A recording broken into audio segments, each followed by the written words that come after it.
I manage a petrol station near Uluru. An American family pulled up in a rental Sedano spare tire, quarter tank, wearing flip-flops. The dad asked how far to Sydney. About 1,500 kilometers, I said. He laughed. Kilometers, right? So like 900 miles? Closer to 930. His face went blank. That can't be right. We left Alice Springs 2 hours ago. Alice is 450 kilometers south. But the map showed. He pulled out his phone. No service. He held it higher. This is ridiculous. We paid for international data. You're in the middle of the Outback. There's no towers for 200 kilometers. I track this kind of real Australia. Nuance full-time so you don't have to rely on tourist myths. If that level of clarity matters to you, you'll want to be here for the next breakdown. So lock in now? Then how do you make calls? Satellite phone. He stared at me. This is 2024. You're telling me Australia doesn't have cell coverage? I pointed at the desert stretching to the horizon. Not out here, he left angry.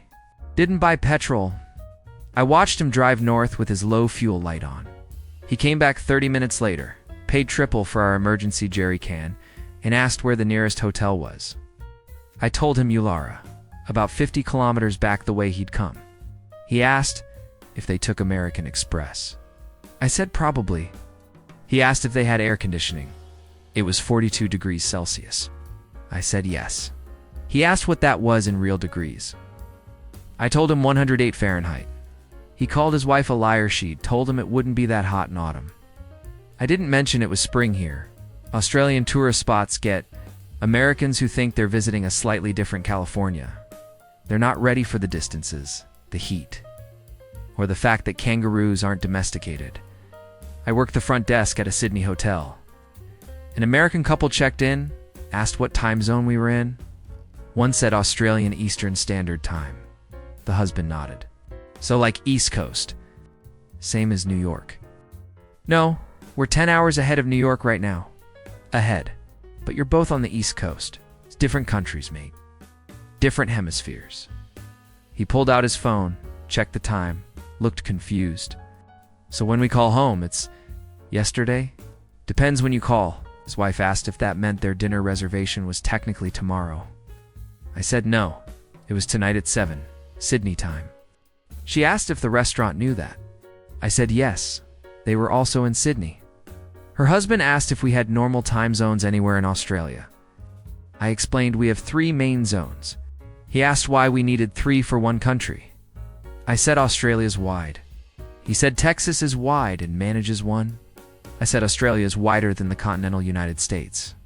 He laughed, said that was impossible. He'd seen a map. I pulled up a size comparison. He went quiet, then asked why maps made Australia look smaller. I said, Mercator projection. He said that sounded made up. Most people never learn the real frameworks behind these misunderstandings.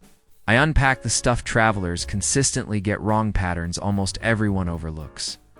If you want the advantage of being the one who gets it, stick around. His wife asked if our November was the same as American November.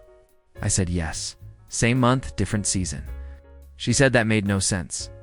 I told them summer was coming. It was their winter back home. She asked how we handled Christmas without snow. I said we managed. They asked for a list of normal American restaurants nearby. I recommended a pub. Our tour guide led a group to Bondi Beach. An American woman asked how long the hike to the Great Barrier Reef was from here. About 1,500 miles, he said. Miles. Sorry, 2,400 kilometers. But they're both beaches. The reef's off Queensland. We're in New South Wales. How many states does Australia have? 6 states? 2 territories. That's adorable. She pulled out a travel guide. It says here Bondi's a quick day trip from the reef. The guide's wrong. It's Lonely Planet. It's still wrong. The reef's a 2.5-hour flight from Sydney. She told her husband they'd been scammed. Their travel agent promised all the beach stuff was in one area. Our guide explained Australia is about the size of the mainland US. The husband said no way. He'd driven across America, and it took 5 days. The guide said, yeah, same here. The wife said their hotel website showed reef photos right there. The guide pulled it up, stock photos. Fine print said representative imagery. She demanded a refund from him personally. He said he just worked for the tour company. She asked who to complain to. He said, maybe her travel agent. She said the agent was in Florida. What were they supposed to do? Call internationally. He reminded her they were already international. She asked why Australia made everything so complicated. He said it was just geography. They left a 1-star review saying Australian beaches were false advertising. I'm a park ranger at Kakadu. An American family arrived, asked where the kangaroo petting zoo was. We don't have one, I said. But the website, we have wild kangaroos. You can see them, not touch them. The mom looked disappointed. Are they friendly? They're wild animals, but they're like deer, right? Gentle? Kangaroos can disembowel you with their back legs. She laughed. You're kidding. I'm not. They've got claws like steak knives. An adult male can gut a dog. Her son asked if we had any safe animals to pet. I said the visitor center had a python you could hold during talks. The dad said, absolutely not. Snakes are dangerous. I explained this python was non-venomous and handled daily. He said all snakes are deadly. Everyone knows that. I told him we have deadliest snakes in the world here, but the python wasn't one of them. He asked why we'd keep deadly snakes in a park. I said we didn't keep them. They lived here naturally. The mom asked if the paths were snake-proof. I said no. Watch where you walk. She asked what happens if they saw a snake. I said keep distance, don't approach. The dad asked if we had snake sirens. I asked what those were. He said like tornado sirens, but for snakes. I said no, we just advised caution. He said that seemed irresponsible back home. Dangerous animals were removed. I asked where he lived. He said Ohio. I asked about bears and coyotes. He said those were different. They were natural. I said so are Australian snakes in Australia. They took one short walk, saw a lizard, went back to their hotel in Darwin. I work at a wildlife sanctuary near Brisbane. An American asked if our koalas were trained. Trained for what? I said like, to stay in the trees during photos. They're not trained. They just sleep 20 hours a day, so they're lazy. They're conserving energy. Eucalyptus leaves have almost no nutrition. Then why do they eat them? It's their evolutionary niche. She asked if we could wake one up for her photo. I said no. Stressed koalas can become aggressive.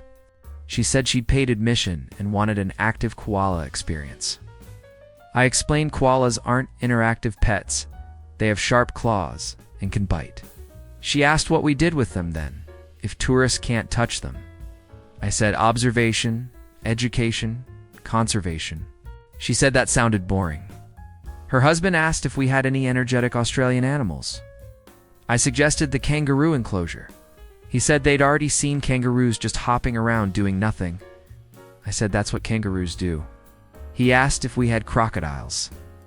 I said yes, in the reptile section. He asked if he could feed one. I said absolutely not. He offered $20. I said no amount of money would let him feed a crocodile. He said in Florida, you could feed gators. I said this wasn't Florida. His wife asked what Australians even did for fun if you couldn't interact with animals. I suggested beaches, hiking, museums. She said they didn't fly 15 hours to look at museums. They left after 40 minutes. Reviews said our animals were defective. I manage a campervan rental near Cairns. An American returned a van 3 days early, said it was broken. What's wrong with it? I asked. The AC doesn't work. I checked. The AC's fine. Did you turn it on? Of course I turned it on. It blew hot air. Did you let it run? For like 3 minutes. Takes about 10 minutes to cool down in this heat. That's unacceptable. American cars cool instantly. American cars aren't driven through tropical Queensland in 38-degree heat. See, that's another thing. Your thermometer's broken. It says 38, but it feels like 100. That's 38 Celsius. About 100 Fahrenheit. His wife jumped in. Why doesn't Australia use normal measurements? We use metric. Like most of the world. The husband said their GPS didn't work either. It kept showing distances in kilometers. I explained all Australian GPS units use kilometers because that's our system. He said the rental agreement didn't mention that. I showed him the agreement. It mentioned it twice. He said it should have been in bold. His wife said the van's steering wheel was on the wrong side anyway, which made it unsafe for Americans. I reminded them they'd specifically requested a right-hand drive vehicle because it's legally required here. He said the rental agent should have warned them it would be that different. I said we drive on the left in Australia. It's common knowledge. He said nobody told him that. His wife showed me their travel guide. It mentioned it on page 4. She said she'd only read the highlights. The husband demanded a refund because the van was incompatible with American driving. Said they'd signed a waiver. He said he'd report us to the American consulate. I gave him the address in Sydney, about 900 kilometers south. He asked if we could just call them. I said sure, here's the number. He asked why I wasn't calling. I said it was his complaint. He dialed, got a voicemail, hung up frustrated. They left in a taxi. The driver later told me they'd asked him why Australian taxis didn't have credit card readers in the back seat like civilized countries. He'd pointed to the reader. They said it looked different. Australians love American tourists. Just maybe not the ones who expect koalas to pose on command in the Outback to have Starbucks every 50 miles. If you're visiting, remember, everything here can kill you. Nothing here is measured in feet, and Sydney to Perth is farther than New York to Los Angeles. And no, you can't pay that speeding fine in dollars. We meant Australian dollars, which you're already using, mate. Next time, why Americans think European means old American.